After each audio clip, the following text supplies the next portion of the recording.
I think it's good for quilts. I think that this concept of more focus on the aesthetic, the separability test of, Yes. So I'm curious if you think about what you think about that.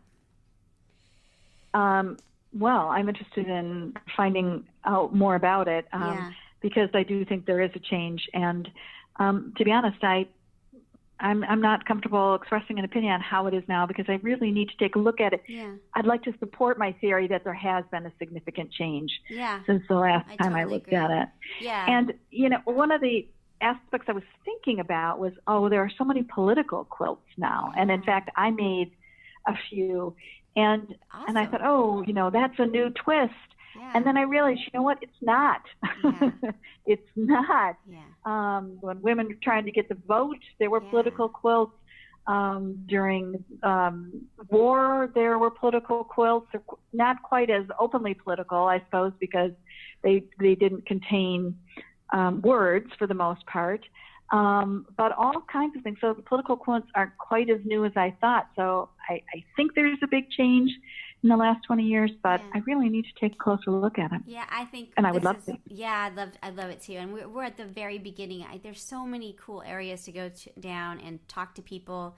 What I really hope, Maureen, is that you help me interview people and think about these questions because I think there's just a lot of really interesting topics and questions. And as I've started to sort of, again, get the landscape, I feel like, oh my gosh, there's so many areas that I think would be really interesting to delve further into, like the history, like the quilts. There's an exhibit. They're creating an exhibit for New England Quilt Museum and a couple of other museums together, and we're going to try to follow their progress on what they do on that one. So, I think there's just a lot of really interesting spaces. I think so too. Yeah. I did not get a chance to go to New York to see the exhibit that they did on military quilts. Yeah, which I thought would have been very interesting. Right. You're right. And I think it's fascinating because there's two types of things. They were military quilts and that they were sent to members of the military and they were made during wartime, and others that were made literally using uniform fabric. Amazing. So sort of two different types of things. So can't wait to at least get the gift shop book on that one. Totally. And recently I read, I think I mentioned to you in the New York Times, an article about the documentarian Ken Burns. And I did not know that he is a huge quilt collector. It's really and he has these right? very sort of specific criteria. And there's this wonderful picture of him sitting on his bed with a quilt. Not on the dominant quilt is not on the bed, it's on the wall behind the bed. Uh-huh. And for somebody who has such a fascination with history, I'd just be interested to see why quilts are what they mean to him. Yeah, I would love it, wouldn't you? That'd be so cool. Well, I think his next documentary series should be to be quilting. That's right. Yeah, they asked him at the end of that article, and he's like, "Yeah, there's too many disparate stories." I'm like, "Yeah, but there's a common thing here. There's so much creativity, and there's a lot of stories. Quilts have a lot of stories to them that get lost." So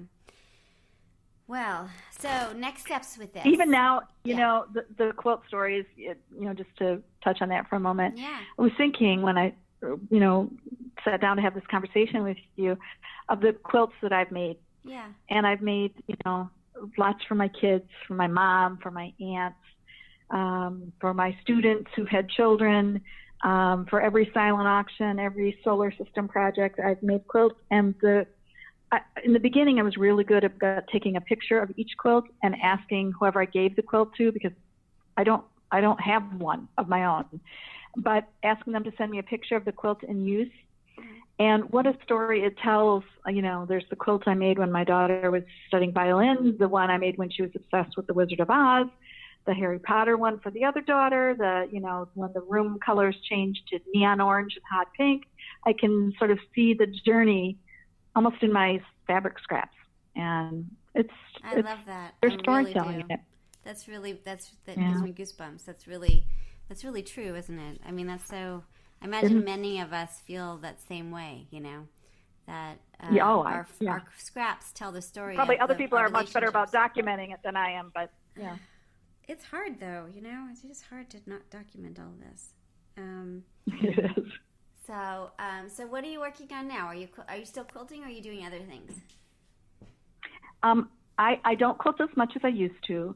Right now, I'm actually my youngest daughter moved to Denver and then to Seattle, and there's a wonderful store in Denver that sells beautiful fabric and also a lot of patterns by independent pattern makers, which tend to be the ones with those notations on the back, restrictions that we talked about. Right. But I haven't made a quilt from a pattern in a long time, but this is one. It's sort of a modern take on mountains, and so cool.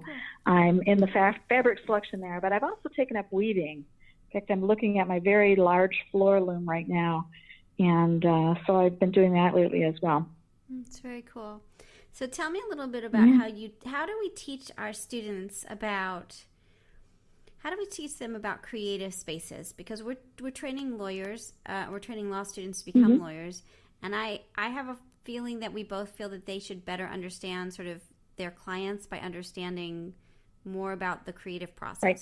Do you agree? Right. So I agree. And one of the things at John Marshall, I've had the opportunity to teach an art law class, which is, I'm not going to lie, it's one of my favorites. And the first time I sat down to teach it, I realized this is going to be different because most of my students, I'm going to assume, many of whom, by the way, are engineers, aren't familiar with, the creative process. They are not at that point in their lives, or they may be, it's not an interest of theirs or whatever. And I found this out in particular in my writing class where I teach. I have one assignment where I send them to the Art Institute and have them do some creative writing. And a lot of my students just panic and freeze. And I thought, this is easy, but I realized for some people it's not. So I really wanted the students in my art law class to appreciate the point of view of the artist and why the artist cared so much about controlling their art and protecting their art beyond what was reasonable from a financial perspective. So, given all the extra fabric I have, I had a class of, I think, 14 students. So I was able to have each student made a quilt on their first day of class. I brought in fusible fabric, a lot of irons, a lot of ironing boards, scissors, and I said, no rulers, and you have to throw all your scraps on the floor. Thank you very much, my first quilting teacher, April Wind. And by the end, they have created a top. I bring in quilt batting, and they sandwich it, and then I usually take them home and finish them. And I do have actually some great pictures of what my students have done. That's very cool. But we refer to them throughout the course of the art law class and say, well, how would you feel if somebody took your quilt, took a picture of it, and put it on a coffee mug and sold it on Etsy? Yeah. And it's nice because it really creates some context for the students. And what do they say to that? Did you get differing views of levels of sharing, or did they become more protective? I did, but I think they were all a little more informed than they would have been if they hadn't done that project. And every time I teach the class, I think it's kind of a big investment in time and usually in my fabric. Right. Is it worth it? Is it worth it? And based on the evaluations, I get a lot of comments. Or when I see students years later, they'll say, I still have that quilt you made me make, and they obviously refer to it fondly. So I feel good about that. The other thing that I've learned to do with my students, we're lucky. In Chicago, there's a group called Lawyers for the Creative Arts. Yeah. And it's one of the oldest pro bono organizations dedicated to helping artists, all kinds of artists with all kinds of legal issues. And we have a great relationship with them. In fact, I'm on the board, and I have a lot of students who intern there. And what happens is they get exposed to legal issues from an artist's perspective. So not, copyright owners of expensive photographs or paintings, but people who are just struggling to make a living. Yeah. And I'm lucky that the director is very good about coming over and talking to our students about what type of cases they can expect. And I think we're also able to channel some of our grads into doing pro bono work in the arts, really which is great. So, yeah, I think that helps. And would it be totally inappropriate if I put in a little plug? Yeah, it'd be great. For a book I wrote? Yeah, totally. So as part of Lawyers for the Creative Arts, one of the things we did for an anniversary is a group of us got together and wrote small, short books designed only for artists, not for lawyers, on law in different areas of art. So somebody wrote a law on a book on music law for bands. Somebody wrote one for theater companies. Somebody wrote one for self-publishers, and I wrote one for visual artists. And it's nice because it's on Amazon. It's $10. It'll never be more than $10. All the proceeds go to Lawyers for the Creative Arts, but it's intended to answer legal questions or prevent legal issues from arising for someone who doesn't have any background in the law. That's really and great. The nice thing for quilters is that, of course, I use so many quilting examples in the book, but Right. It's another way that, I try to help educate both artists and students. That's really great. That's and super seeing important. things from a creative perspective. It was a blast. It was a blast to do, and all for a good cause. So That's super cool. Yeah. I love it. Super great. Okay, so next steps. So what are we doing? We're trying to get the podcast up. So that's good because we know Right. at some point you actually have to put it up online so people can hear it, which is the hard part, I think. I love the conversations, and I hope others like it, but it's hard to actually make it public. And then Right. my students are turning in papers this week that are on basic concepts of copyright, like aesthetic non-discrimination or idea expression dichotomy. And what we're going to do is Right. record the basics and then have conversations. So I would love for you to be part of those conversations once they're recorded, to do this Wonderful. part 2 of them.